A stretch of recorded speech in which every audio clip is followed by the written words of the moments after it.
Empezamos con la hora clave. Recordamos que pueden interactuar con nosotros a través de la etiqueta numeral hora clave. Y le damos la bienvenida a nuestro invitado Luis Castro Cardel. Luis es economista, escritor, autor del libro China desconocida, lo que Occidente no ha descubierto del gigante asiático. Bienvenido. Muchas gracias. Bueno, y te voy a decir una cosa, Luis. Hemos estado conversando con él mucho rato antes de grabar el programa. Y en realidad, nosotros tenemos para conversar contigo varios días. Porque son 10 años en China. ¿Cómo tú te enterraste 10 años en China? Cuéntanos esa historia. Yo originalmente fui para Estados Unidos a estudiar mi maestría de negocios y de políticas públicas en el 2001 al 2004 y me sorprendió que los americanos estaban obsesionados con China. Ahí comenzó Y aprendiendo mandarín. Aprendiendo mandarín, todos los casos de estudios eran sobre China, estaba China comenzando en la Organización Mundial del Comercio, inversiones, etc. Entonces, por allí fue que me surgió el interés por China, ¿no? Y en el 2007 fui para China a conocerla, en el 2012 se me dio la oportunidad de irme. Originalmente comencé en China, me fui para Shanghái, aprendiendo mandarín. Pasé la experiencia de lo que algunos extranjeros pasan por allá, de aprender el idioma. Después estuve desarrollando algunas actividades privadas por mi cuenta y también estuve dándole clases de inglés y de español a ejecutivos chinos en Shanghái. Al principio mi plan era pasarme unos 3 o 4 años allá, pero las cosas se fue prorrogando y salí en el momento de la pandemia. Y al final fueron 10 años que estuve en China. Ahora, tú sostienes que los chinos de repente conocen a Occidente, porque quizás por interés comercial, qué sé yo, se han dedicado a aprender sobre nosotros, pero que nosotros no conocemos nada de los chinos. ¿Eso es así? A mí me parece que los chinos, no solamente por la cuestión comercial, si uno revisa un poco... Pero la comida china sí. Y la comida china, Eso por supuesto, la comida china. Actualmente hay más o menos como unos 60 millones de chinos alrededor del mundo. En China hay más o menos como unos 800.000 extranjeros al día de hoy. Entonces hay como una asimetría bastante importante entre lo que significa para el resto del mundo estar en China y China estando en el resto del mundo. Entonces, un poco la motivación de mi libro es que cosas que descubrí sobre China y también sobre Occidente, porque fue un aprendizaje sobre mí mismo estando allá, quise compartirlas y también porque me di cuenta que hay esta asimetría de información. Pues sabemos muy poco de China y me parece que los chinos saben mucho más del resto del mundo que nosotros de China, ¿no? Y cuéntanos así, ¿qué ángulo destacarías tú? Bueno, ya sabemos que es otro mundo, como se decía, ¿no? Sí. Y además esa civilización milenaria, ¿no? Sí. Que mucha gente no entiende de que, bueno, ahí hay una formación, una civilización durante siglos, ¿no? Durante tantos años, es decir, tiene una manera distinta de ver el mundo, tiene una percepción distinta del trabajo. Pero ¿qué te llamó fundamentalmente la atención? O sea, ¿qué aprendiste o qué entendiste que no supieras de antes? Muchas cosas, pero eso de la civilización es muy importante. Nosotros vemos a China como un país, realmente es una civilización, eso significa 4.000 y pico de años de historia. Ellos siempre dicen como de forma repetitiva y como grabada que son 5.000 años, pero bueno, son muchos años. Y eso relacionados con nosotros, generalmente nosotros nos vemos, bueno, ¿cuánto tiempo tenemos nosotros como países? Venezuela 200 años, Estados Unidos 250 años, entonces la comparación es abismal. Bueno, por supuesto. Es abismal, pero al mismo tiempo una cosa que yo identifiqué estando allá es que yo, aparte de venezolano, soy occidental. Y si uno entonces compara lo que significa ser occidental con ser chino, entonces estamos más o menos ahí. Claro. O sea, son unos cuantos miles de años también de civilización. Entonces, efectivamente, una lección muy importante es ubicarnos nosotros, aparte como nacionalidades y como países, como somos parte de una civilización que es la occidental, que es equivalente a la civilización china, que es al mismo tiempo un solo país. Entonces, eso me pareció que es una lección importante y que ayuda también a ubicarnos en el mundo de hoy, ¿no? Ahora, esa gente es como 1.200 millones. Y tú dices que hay 800.000 extranjeros en China. Sí. Ahora, yo te digo, ¿cómo maneja un país eso? Eso es otra cosa que es muy impresionante, la cantidad de gente que hay en China y especialmente la forma o el proceso que había de migración del campo a las ciudades a crear estas megaciudades. El volumen de personas viviendo en espacios más reducidos es impresionante y que eso funcione y funciona como una máquina, como si efectivamente han sido muchos de ellos ingenieros los que han planificado las ciudades, etcétera, y funcionan efectivamente como una máquina, que es contrastante verlo en comparación con otros países y con nuestras propias experiencias. Cualquier ciudad, Shanghái por lo menos, que es una megaciudad, estamos hablando de casi 28, 30 millones de habitantes, más o menos lo que algunas cifras dicen que es la población completa de Venezuela. Entonces, eso en un espacio que es 146 veces más pequeño que Venezuela y funciona como un reloj. Ahora, ¿qué actitud tienen ellos ante el extranjero? Sobre todo no el que va como turista, Sí. que pasa ya, qué sé yo, 15 días y se va. Sí. Tú que pasaste 10 años allá, Sí. trabajaste en universidad, diste clase allá, etcétera. Sí.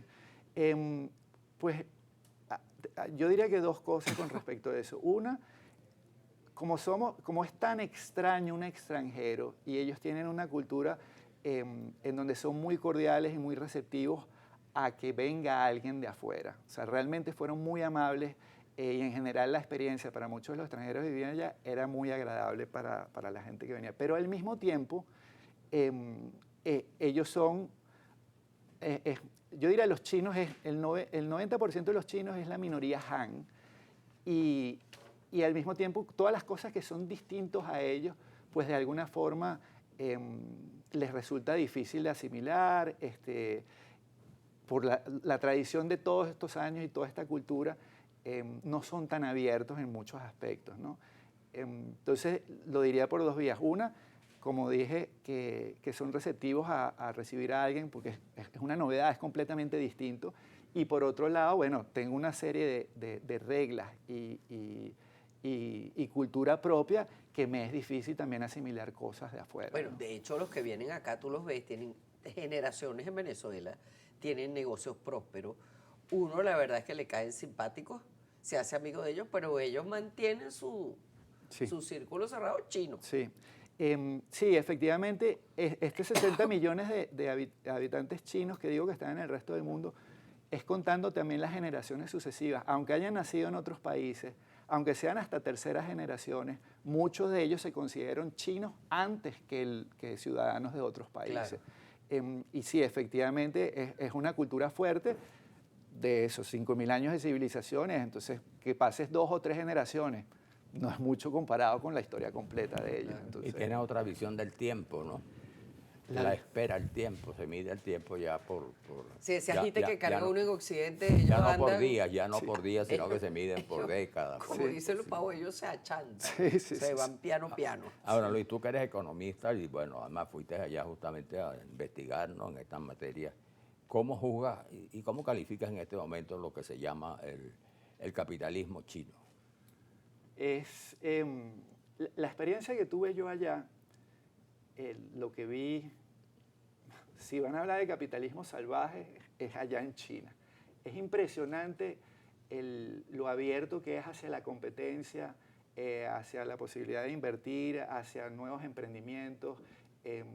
También uno ve los casos exitosos, pero en la vida diaria en Shanghái era impresionante ver caminando por las calles que de repente había un negocio que estaba abierto, tenía éxito 2 o 3 semanas, un mes, quizás a los 2 meses ya no estaba tan bien y desaparecía de un día a otro. Y no solamente desaparecía de un día a otro, sino después de que desaparecía, inmediatamente al día siguiente había un negocio nuevo. Entonces, lo del capitalismo chino es efectivamente capitalismo, yo diría que exacerbado, en donde la libre competencia es brutal, es brutal. Y permíteme, Manuel Felipe, hacer un inciso aquí con respecto a eso, sobre lo de la competencia general. A mí me parece que la estructura social china está enfocada justamente en la máxima competencia de manera que haya los resultados sociales positivos máximos también. Hay una experiencia que yo quiero comentar de un examen que tienen ellos, que es el Gaokao, que es el que permite que cualquier persona china, aunque venga de un nivel de un estrato social económico muy bajo, si hace un buen examen de Gaokao, cambia absolutamente su vida para él, para su familia y para las generaciones que vengan después. Ahora, el Gaokao es una especie de examen de competencias. Es un examen que se le da a los muchachos a los 18 años para entrar a la universidad. Lo curioso de esto es que es un examen que dura 2 o 3 días y eso va a certificar o va a indicar hacia qué universidades, de las mejores a las medianas, a las peores vas a ir, ¿no?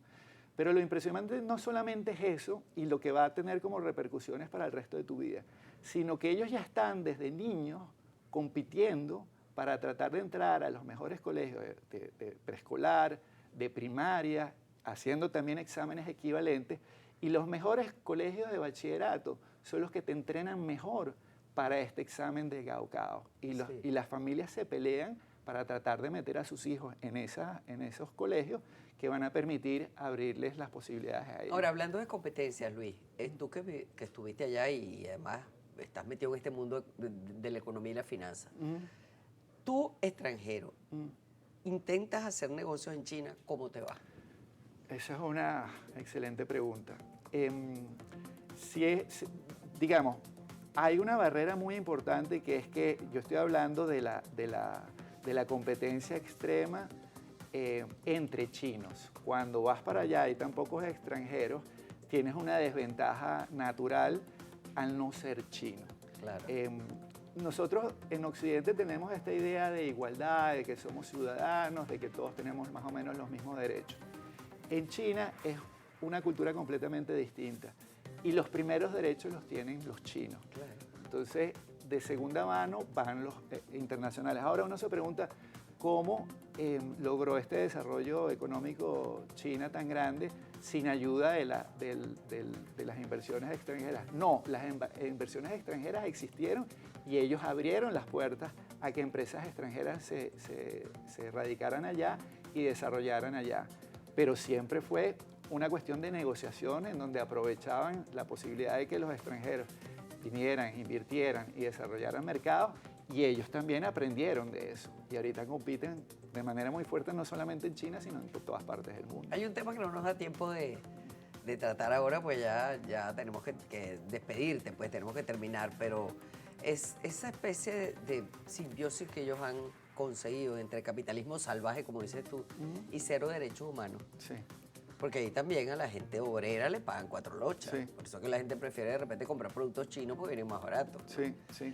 Pero eso sí, es un capitalismo muy sui generis. Sí, bueno, digamos, es una cultura completamente distinta. Ellos como que han aprovechado, han visto las cosas que han funcionado en Occidente estos 300 años, la revolución industrial y bueno, el capitalismo, y lo han utilizado. Sin embargo, no copian todo.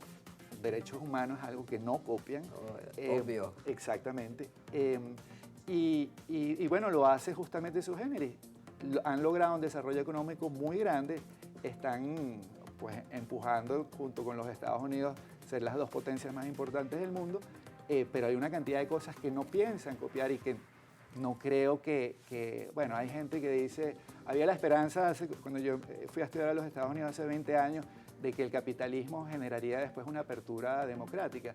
A mí me parece que si uno lo analiza por antecedente histórico, solamente historia, si en 5.000 años no han tenido ninguna experiencia democrática, no creo que eso vaya a ocurrir. Bueno, muchas gracias, Luis. Muy interesante. Y además, Ha sido bueno, súper interesante, pero como yo te recordamos. decía al principio, tendríamos que hablar con él 2, 3 programas para que nos cuente todo lo Pero que bueno, vivió. recomendar el libro, ¿no? Claro. China desconocida, lo que Occidente no ha descubierto del gigante asiático. China desconocida, eso está a la venta en todos lados. Está a la venta O en en España. En España ahorita va a estar, entiendo que va a estar a la venta también en Amazon. Pero bueno, seguramente online se puede buscar. Claro. Editorial Secotia, España y China desconocida. Gracias, Luis. Vamos a hacer la pausa y regresamos ya con ustedes.